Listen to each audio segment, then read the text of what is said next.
in their eyes, your relationship or your friendship has not got the same priority. So you keep going to them and then not getting the response that you want. And then you keep oversharing and you're sort of caught in this cycle. But if you change your expectations, then that can positively impact your relationship to this person. If you struggle with oversharing, welcome. I've just been noticing that when I message this particular friend, I always feel strange afterwards. It's really hard to describe the feeling. But if you are someone who overshares, you may be able to relate to this feeling. This is someone who I'm quite close to and who I'm very happy to share parts of my life with. So it's not like I feel weird because I feel like I've told them something I wish I could take it back. It doesn't feel like oversharing in that sense, but it does feel strange in that maybe I am investing more into this friendship than the other person is. So I feel like I'm oversharing even though I'm not. Some of what I say in this discussion may help you if you are dealing with a similar thing. I generally don't struggle with oversharing anymore because of the reasons we're going to talk about. I actually did a separate video about this a few months ago, so I will link that. So there's this friend and I really value their friendship, but I am wondering how much of that is not wishful thinking on my part. I'm just wondering how much I should continue investing because I feel like I'm oversharing. It's almost like I'm wishing that the relationship was more than it was, which in my original oversharing video is one reason I give as to why you might be oversharing. Yes, this is like a really important friendship to me, but I'm feeling quite uncomfortable with what I do share, and I don't know how much that is to do with the dynamics of our friendship or how much that is to do with my expectations or my lack of acceptance. So I've talked a bit on this channel before about how I will do daily inventory to look at my thoughts and my behaviors. Do I owe anyone an apology? Was I prideful today? Trying to analyze where things have gone wrong, why that happened. I've been thinking about this over the last few years. I'm like, why is it that I'm feeling so strange with this friendship? And I think definitely a lack of control comes into it in terms of not being able to control when someone responds, or you can't control how someone responds. Oversharing there, if you struggle with this as well, it could be a lack of control thing in that you're like trying to control someone's reaction, or you want someone to behave a certain way or to act or to respond in a certain way, and so you're sharing things in the hope of getting them to respond or to move your friendship forward, or like just to invest in it, right? Like it's normal to want to share whatever's happening with you, but sometimes we, in our hurry to want to be good friends with someone, we can like invest in the wrong relationships. Or maybe there was a time where you were closer to someone and so you keep going back to this person because you feel like they're still a good friend, but things have moved on for them, or things are different for them now, or they're more busy or whatever, and so you are not, in their eyes, your relationship or your friendship has not got the same priority. So you keep going to them and then not getting the response that you want, and then you keep oversharing and you're sort of caught in this cycle.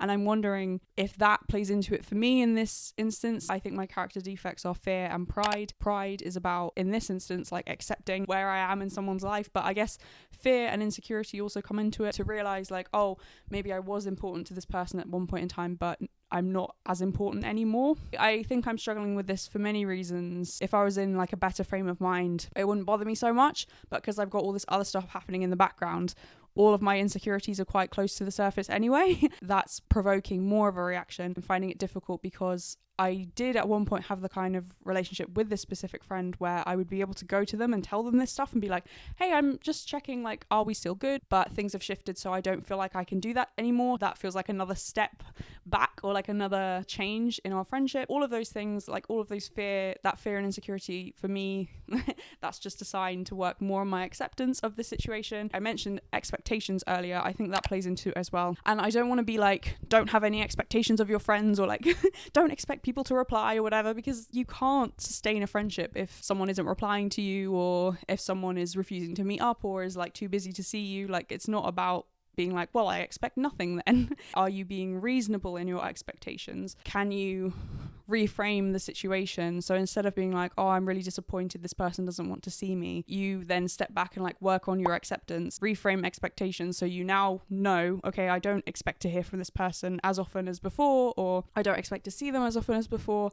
And then when you do hear from them, or they do reach out and are like, hey, let's meet up, then because your expectations are reasonable, you can then be just happy. You're like, oh great, yes, I would love to see this person.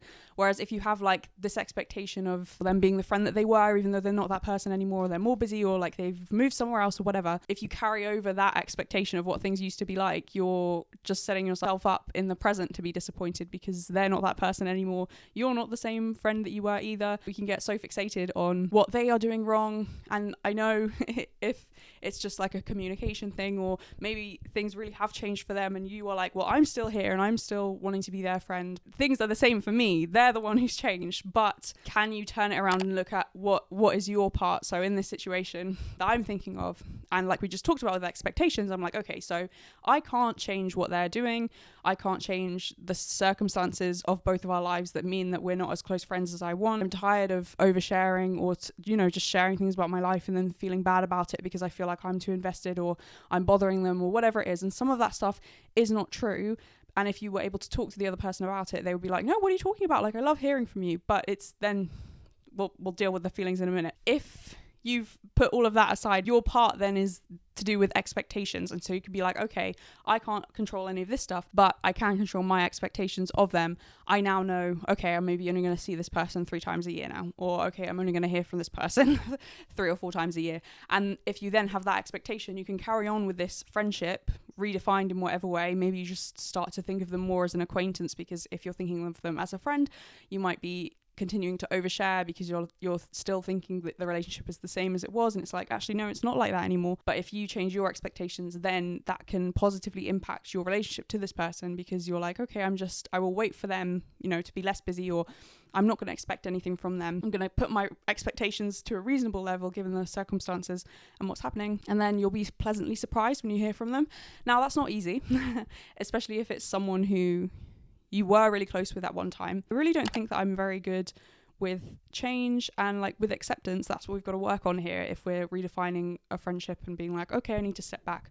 This person isn't who I want them to be, or I keep oversharing and I keep feeling bad and I don't know why. Maybe I'm telling this person too much, or I feel bad because I'm investing more than they're investing. Accepting that and accepting that things have changed is really difficult for me. And if you struggle with oversharing and have noticed this tendency to overshare, to try and like maintain things, to overshare and think that that is going to help the relationship stay the same even though things have changed, like if you struggle with this as well, you'll probably know what I'm talking about here in terms of change being really difficult. Accepting a situation doesn't mean that you're happy with it. It doesn't mean that you're like, okay, this is okay, or I condone this, but it means that you're accepting the reality of what's happening and you can't change it. It's not within your control to change. And so the only way to move forward or to process what's happening is to accept it. So it's not saying like, I'm happy with this or this is good, because I used to think that that's what accepting something meant. And so then I would be like, well, I don't want to accept that. That's not like a decision that you make and then it's over with and you're like, I accept this and everything is fine now because I've accepted it. It helps me to think of acceptance as a daily practice. So some days I'm going to be a lot better at it than other days, and that's fine too. So this is like a process,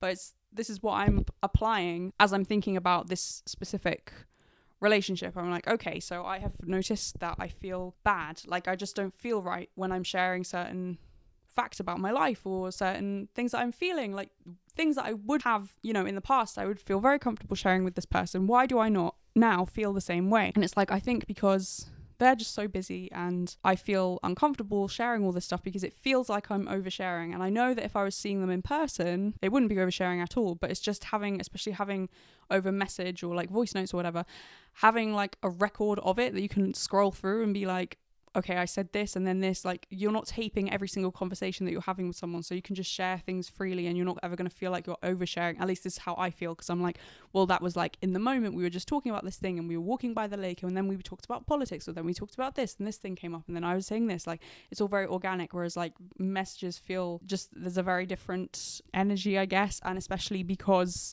you can then reread or like overthink, which I don't tend to do.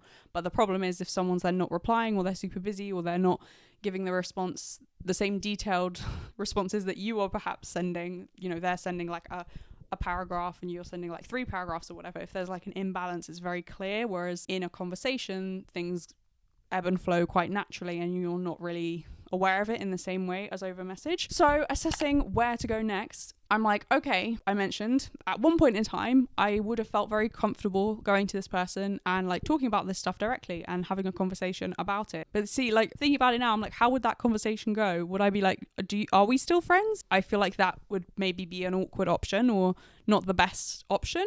They might also take it in a bad way, in that they might be thinking that everything is fine.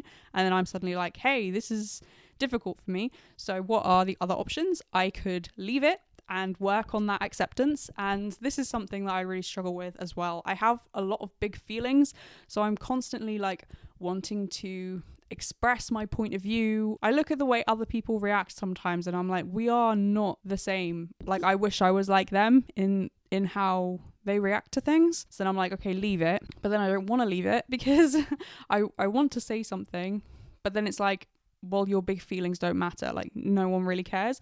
So then I'm like, okay, so the options I then have remaining are assume that they will get the message. Maybe I just decide myself to take a step back. So when they do reply or when they do say whatever or they ask whatever questions, I just am very vague in my responses. So instead of you oversharing when this person's finally gets back to you with this relationship or this friendship that you're like, what's happening here? Instead of responding and being like, yes, you know, we talked about not having expectations. So when they finally do get back to you, you're just like pleasantly surprised. You're like, yes, happy to hear from you. Yes, let's meet up. Yes, whatever. Instead of doing that, you could be quite like vague, not like go into that much detail with your responses. Just be like, oh yeah, recently we're doing this happened, whatever. That's an option. People talk about like match their energy, and to an extent I get that, and I think that can be helpful, or sometimes it can be like the necessary thing to do, just depending on the person or the situation you're dealing with, so that like people can get the message, because sometimes people can be like passive aggressive, or they can like try and walk all over you. If they're taking weeks to reply to you, then the whole match their energy advice would be take weeks to reply to them. But that to me is like, well, I don't enjoy being on the receiving end of someone who's taking weeks to reply to me who I consider a friend. Like, I don't enjoy that. So why would I then reflect that behavior back to them? The idea would be like, oh, you're matching their energy, or you're like showing them what it's like to be on the other side. I'm like, well, they're clearly so busy that they don't care either way. Do you know what I mean? Like, they're not going to be thinking like, oh, why has she not replied to me? It's been so... They're just like out there living their life. In this context, match their energy. That is not great advice, to be honest. Yeah, I think there are very few situations, at least for me, where I'm like, that's the right thing to do, because I am like, I talked about, feel a lot of things, and I'm very earnest, and I'm like, I don't want to be like toning that down just to like match someone. Like, I would prefer just not to be friends with that person. Then that is the easier thing to me. But then I also got to be aware of like, is that like an avoidant attachment thing? So there are so many different layers to this. What story are you telling yourself about why this person is no longer good friends with you, or why you want to overshare and they're not responding in the way you'd like? Is that playing into any attachment issues that you've observed in yourself? It's so difficult because it's so many different things. Like I said, it could be bringing up insecurities, or if you're going through other things in your life at the moment and you're like, actually, I'm really missing that time when this person was there for me. The fact that your relationship isn't in that place anymore, that your friendship isn't like that, that's going to make you feel way more insecure about what you're sharing. The thing that I'm going to end up doing is just leaving it and waiting for them to respond. I have a good friend who was like, if in doubt, do nothing. You know, like, there's no rush. Like, wait. Don't like send an impulsive message and then regret it, or don't like make a decision and then regret it. Like, if you're in any doubt, just wait for a bit.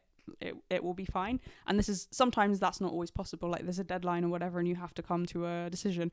But for a situation like this, I definitely can just wait for a bit and see how I feel and see how things go. I'm thinking of, maybe this is something that you could do. I'm reading the book The Kindness Method, which someone who's subscribed to my channel, B, recommended. So thank you very much, because I'm really enjoying that book. And in there she talks about, I can't remember the name of the letter, I will put the name on the screen. She talked about how she would have these clients who came in the third week of January, and they'd be like, oh, I've had enough, like I can't deal with this anymore, I'm done making the same choices, I'm done making the same mistakes, I want to change. After a few weeks or a few months, the same person would come back and they'd be like, actually, you know what, I know I said like I came here originally because I wanted to change my lifestyle, or I wanted to like stop drinking so much or whatever. Actually, I'm thinking that maybe it wasn't so bad. She has seen this person who came in and was so motivated and so like, I am done with their whatever negative cycle they've noticed in themselves, whatever behavior they keep doing. One of the ways she found to help is writing this letter. So she now asks, when people start therapy with her, for people to write this letter, detailing, she has all these prompts in the book, being very specific about how they feel now, how this behavior, whatever it is they want to change, how it's impacting them, why they want to change, like what they anticipate the benefits will be if they change, writing it all out in detail. And then when they have this moment of, actually, you know what, because she's like, it's so predictable, they come in all motivated because maybe some event has happened, they drank too much and they're like embarrassed about what they said or whatever, and then within a few weeks or a few months they're like, is it that bad, like maybe I'm overestimating it. And she's like, okay, let's hear from your past self, the person who decided that you wanted to make this change. Here is the letter that you wrote when you first came in.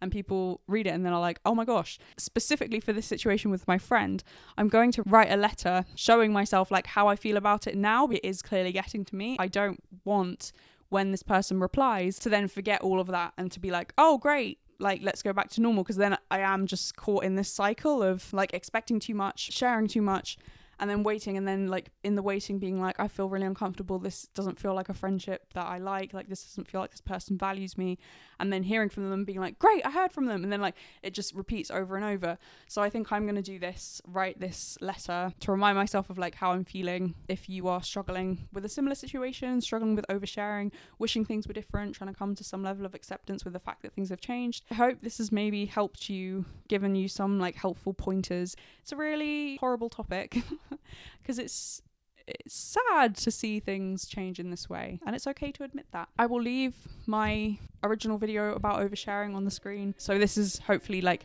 helped you realize you're not alone, but that video will hopefully give you some helpful advice in terms of validating yourself so that you can stop oversharing and stop being caught in this cycle. God bless, thank you so much for watching, and I will see you in the next one.